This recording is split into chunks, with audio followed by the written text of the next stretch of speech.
Before we get into today's video, I want to just let you guys know I hear you. You guys have been talking and asking me to talk about PAX Day. And note, that video is coming and perhaps some extra surprises along the way. I'm very excited to share more about that and everything we know. And there's been a lot of information released.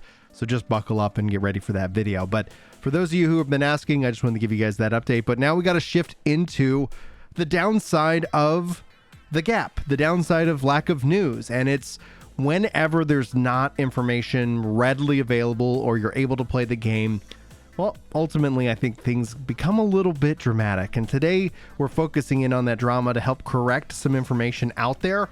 And namely because I've seen people take what was posted as fact. And fake information has the ability to be viral more than real information. And that's just the world we live in. So I'm trying to do this as a little bit of a public service announcement in terms of what is being talked about over on Reddit. And ultimately just give you guys the information. You can make up your mind, because at the end of the day, we still do not know enough about their monetization structure for Throne of Liberty. And because of that, it gives us a lot of room to speculate. And that's exactly what this original poster did, stating Throne and Liberty Cosmetics will give gameplay bonuses with a screenshot. Now, a few things to note.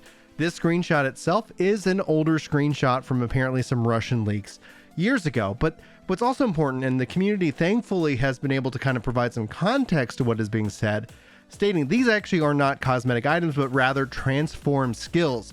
Transformations were in Lineage 2, and it gave stats and skill modifications. These are timed. They were obtained only through gameplay, and none of this was an issue or will be an issue unless they start selling these items in the cash shop. And then other people going on to confirm that the OP looks like they're either intentionally trying to stir up some controversy or just ignorantly stirring up some controversy. So first and foremost, again, we do not know their monetization structure. This has people kind of falling into different camps. I would say camp A is the wait and see. Like, we hope it's not horrible, because any game has that potential. Like, if you ever look at the core potential of an MMO now, it's generally speaking tolerable, horrible, or the hopeful side. And the other side has already written this game off based off of other games that have been out there. And that's actually one of the things I'd like to talk about to you specifically as it relates to gaming and gaming culture. It's natural for us to all draw these kind of comparisons, right? EA does something and then they release another game. Well, it is still EA. There's still that stigma.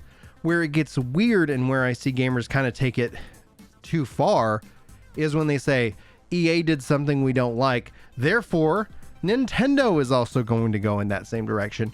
And those two generally aren't the same kind of category of comparison.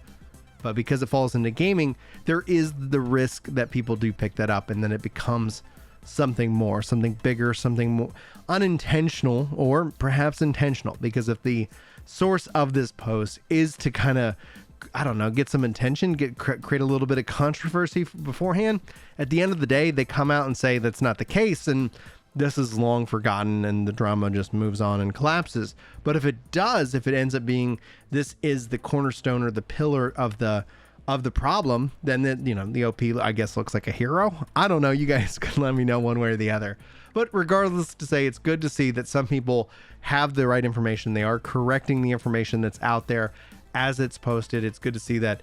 That is, I think, an important thing. It's disappointing to see people taking this and talking about it in terms of that, oh, that is in fact the case. So hopefully at the end of the day, we're going to hear more information soon. I honestly believe that whether it's this week or next week, we should hopefully start to hear more about this game in terms of its marketing, its release, its monetization. And note that we will be bringing you that information right here. I will be trying to get you guys accurate information, up to the minute information, so that way you know where to put your hopium in or your copium in. I don't know. Honestly, I think copium's very overused within this genre. Personally speaking, I'm not gonna I don't want to cause any other drama out there, but anyway, I just thought I'd give you that little bit of notes, that little information, and hopefully send you guys on your way. Hopefully I'll have real news to be talking to you guys about here in the coming days. I honestly think it's this week, but it could easily fall into next. March is going to be busy. Be sure to be locked here on the channel or my other content channels for more information. And hopefully I'll be talking to you guys about PAX Day this week if we don't actually get any breaking information about Throne of Liberty. One way or the other. Hope you guys have a good one. Not here to waste your time. I hope you guys check out another video one way or the other. I don't really know how to end today's video, so I'll just say thanks for being here, and hopefully I'll see you next time. But until then, take care.